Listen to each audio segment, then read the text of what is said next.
ADBN Channel 121, Niger TV app, ADBN TV, Limix World TV app, ADBN TV. Get the latest news straight to your phone. Join our WhatsApp channel. Just search for ADBN TV and hit the follow button. Turn on your notification to stay updated and never miss any part of the experience. Stay in the conversation with us across our social media handles on X at ADBN_TV, Instagram at ADBN_TV, Facebook ADBN TV, YouTube ADBN TV_NG, and keep visiting our website on www.adbntv.com. Watch us live anytime, anywhere. ADBN TV, a part of you.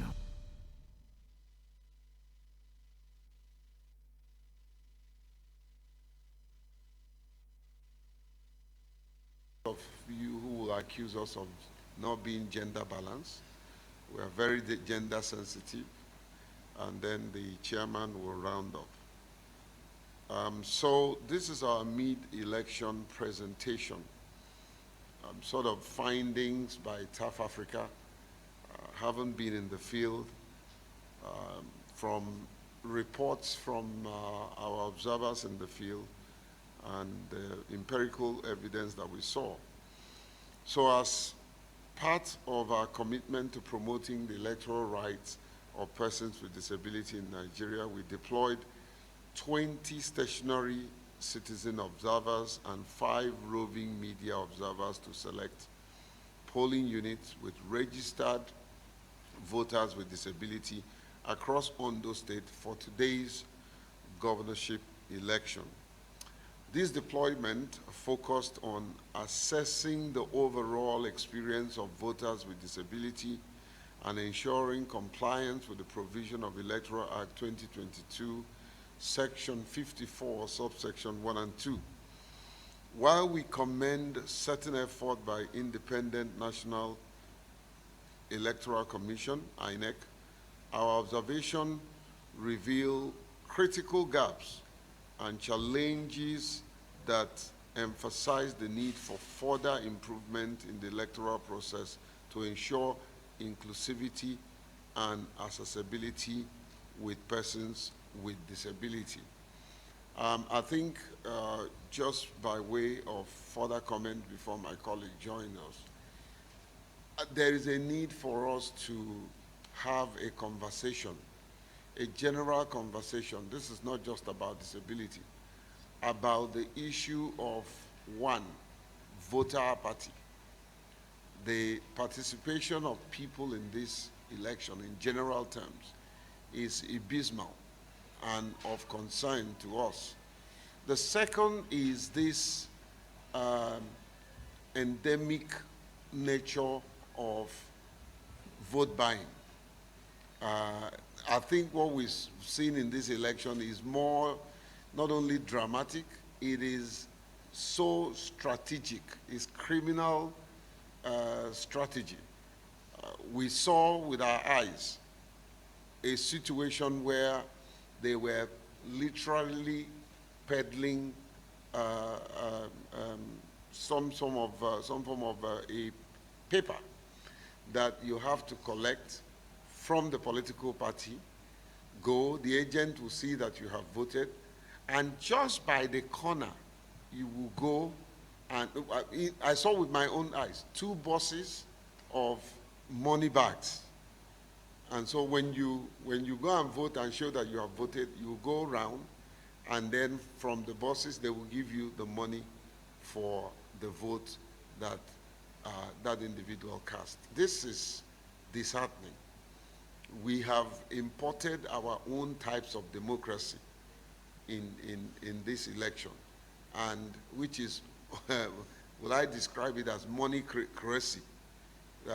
The highest bidder will always win the exalted office. This is very disheartening, and it will undermine our democracy and question the integrity of the outcome.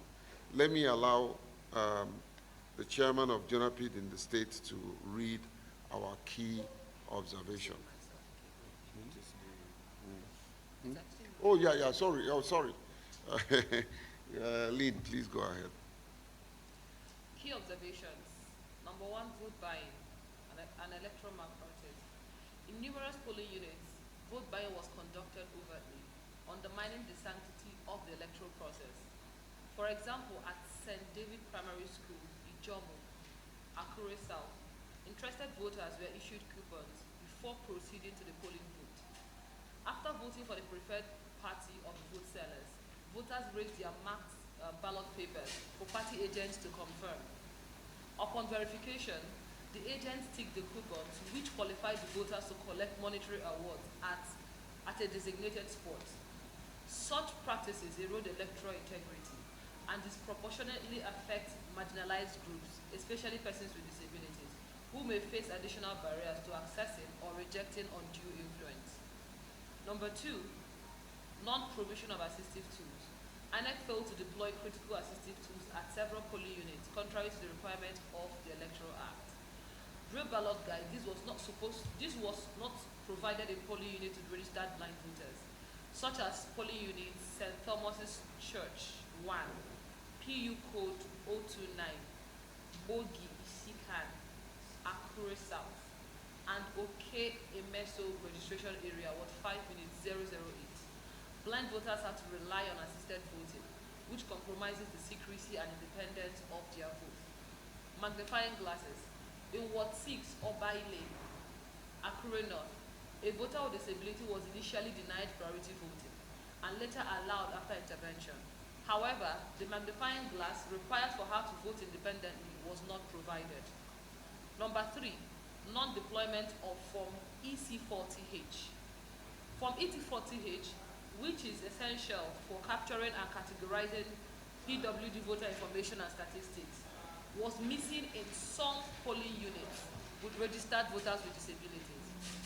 For instance, this was observed in Igoba, Isinibo registration area, Ward 5, Units 008, 022, and 028 in Akure North local government. Number four, inconsistent priority voting. While many voters with disabilities were granted priority voting, some others were not, bringing about inconsistencies. South Africa commends the polling officials who adhered to the policy of granting priority voting to voters with disabilities in many polling units. This practice is essential to reducing barriers faced by persons with disabilities in the voting process and should be consistently implemented.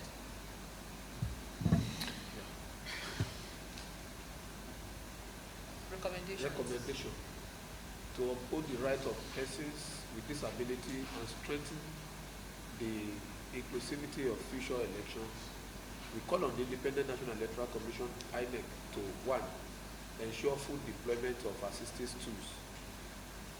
INEC must ensure the provision of braille ballot guides, magnifying glasses, written instruction, Form EC, that is Form EC30E PWD, and other necessary tools in all polling units with registered voters with disability.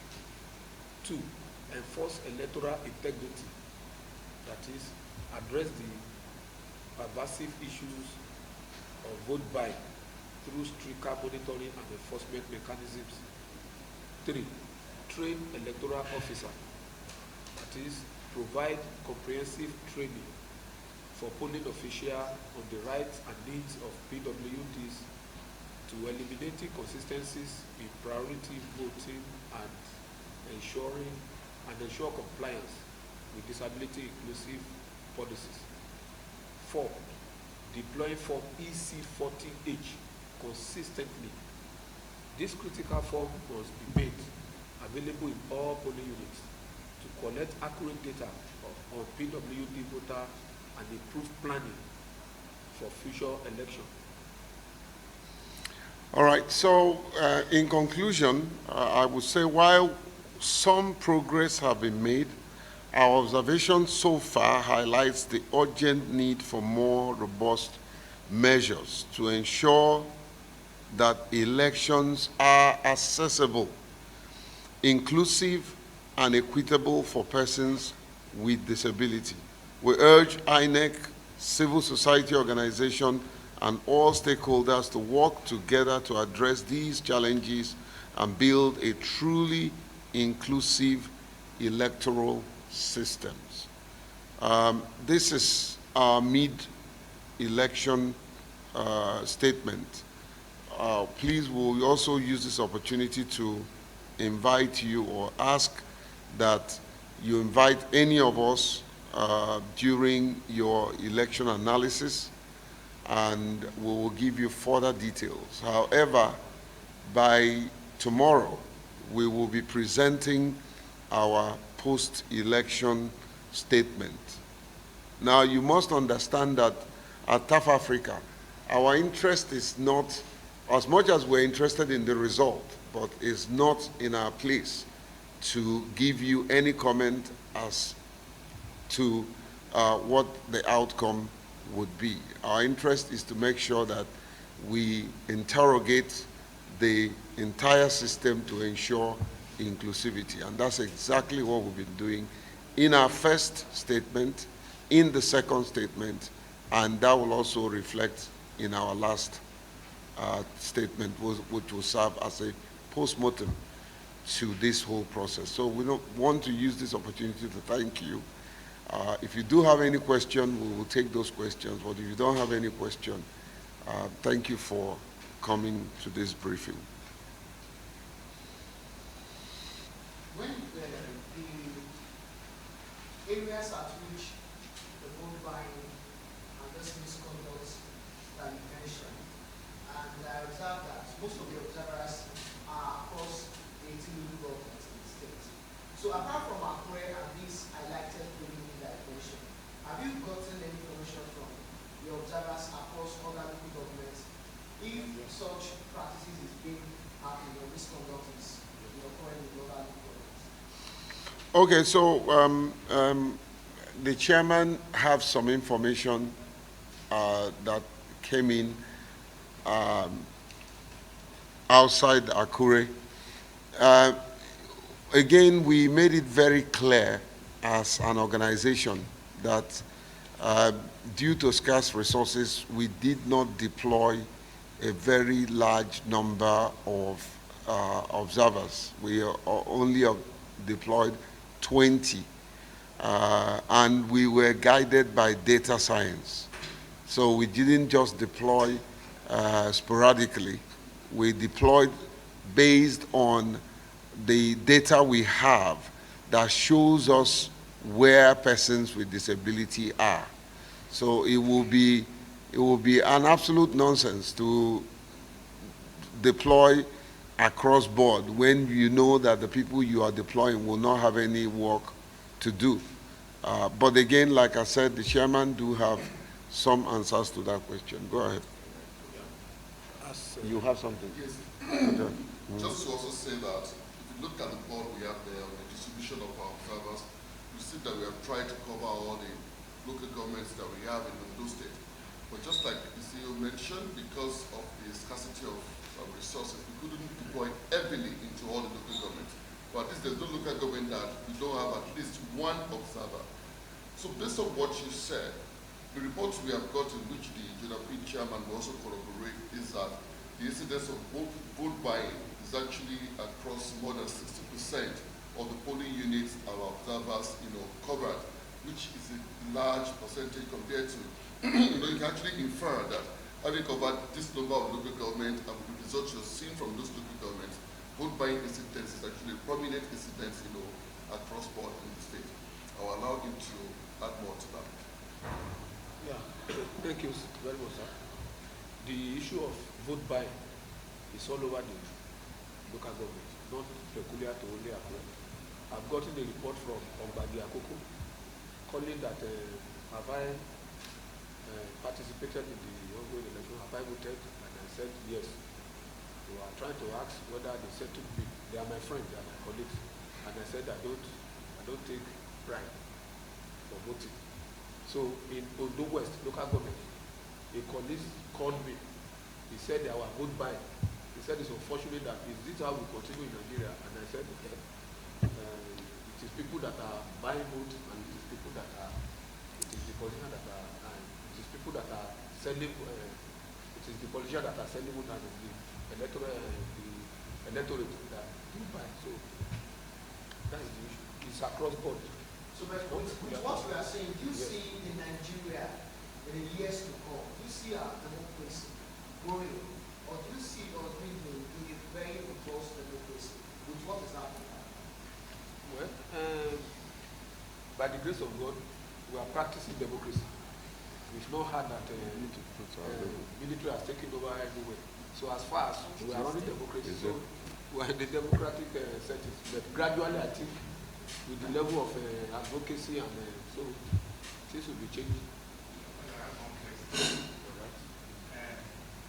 So the question is outside the disability, since you people are observers, just pay attention to that. My name is Achano. I work for the ADA. My question is, if you look at from 1999, the Federal Return to Workers, we have used several steps of rating results. We started with manual, from manual, we got to carbon cards. From having card, now we're in Beaver. Even in Beaver, people still manipulate, still have a Now, if you want to judge what kind of technology and negative very so far to ensure that our election is devoid of any form of leaking or limiting, do you think Beaver need more, they need machine more than Beaver, or Beaver does more functions? It takes result of highly captures your face, make sure that one person does not vote more than one. So if you want to look at the technology and then can do so far from 1990 now, what do you have to say? Well, the technology is working, to be candid and sincere. That is why they are talking of less people participating in the election. If you see some units, you see the number of registered voters in that unit, like let's say 800, but with the idea of bringing up the beavers, you see total number of votes 150. Where are the rest of the people? They can't surface. So the technology is helping. It's really helping. I may also quickly chip in on that, even though that's not the focus of this our observation mission. The data we're able to provide for you that you see on our dashboard there about number of registered voters with disabilities across local governments in Ondo State was what we were able to get from the INEC registration portal. That is to say, INEC now have a basis to say if there are 20 blind persons in Akuku North local government, they have information as to where to deploy braille ballot paper to take care of such persons. If you look at maybe Akuku North or maybe whatever local government you have, Irele, Odigbo, and you have number of maybe persons with albinism in there, they now have information as how to deploy assistive tools into that area. We will always continue to improve on what we are currently doing. You agree with me that where we were in 1999 is not where we are today. We might not have gotten to the destination, but of course we have made some good progresses along the line. So we'll continue to encourage INEC and to appreciate how far the system has worked so far, and hoping that we build on those successes, to take us to where we have a much more credible election. Thank you. I think, to be honest, the problem is not technology. Technology is an asset. Technology is a huge resource. We saw what technology can do with a complex election like the US election. The problem is the people that works on the technology. When you have crooked and corrupt people, no matter how robust the technology is, they will manipulate it. And that's what we are seeing across board. It's not only in Nigeria, but across Africa. A huge resources is used to acquire technology. And the technology was a photo op, as far as I'm concerned, because they end up manipulating it to their own advantage, and sometimes sabotaging it so that it will not work to do what they said that technology would do. And it's very disheartening because, number one, you're wasting taxpayers' money that would have gone to infrastructure, money that would have gone to develop democracy, even at the grassroots. So, like my colleague said, we've made progress, introduction of technology, and whether anybody likes it or not, technology have come to stay. You can't divorce it. You will not be able to remove it, But the point is, do we have honest people that would follow through and give us the dividends of the technology? In Nigeria, it's a lot to write home about. I think that's it. Thank you, guys.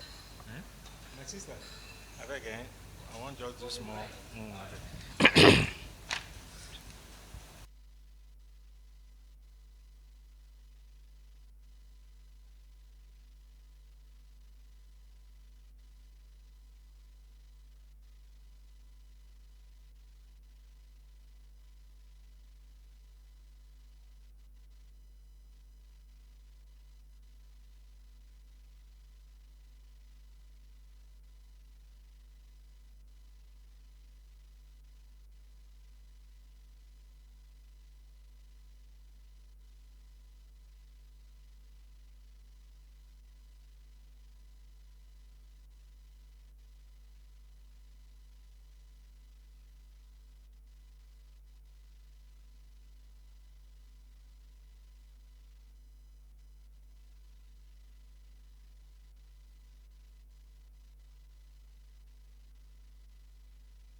Here's some exciting news.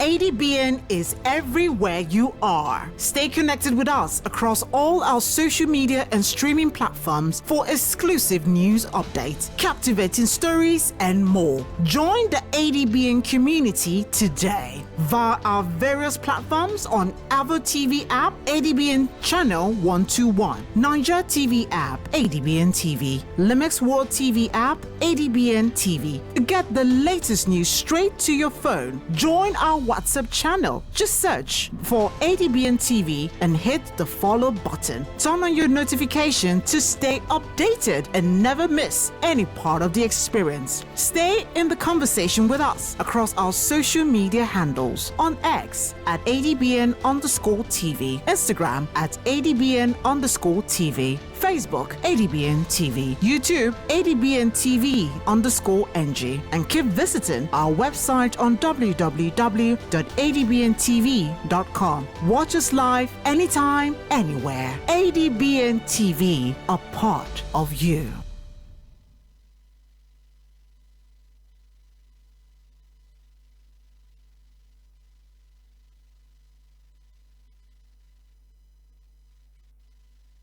In Focus, your window to the vibrant heartbeat of Nigeria's capital. We dive deep in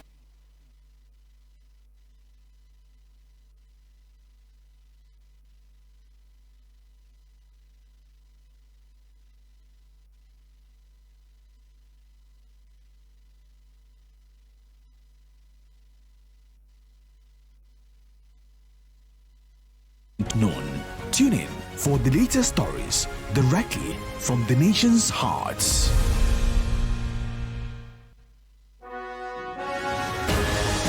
The global business is never static. Watch the market report on ADBN TV for business information, latest happening, business deals, government economic policies, stock, crude oil, and commodity trading.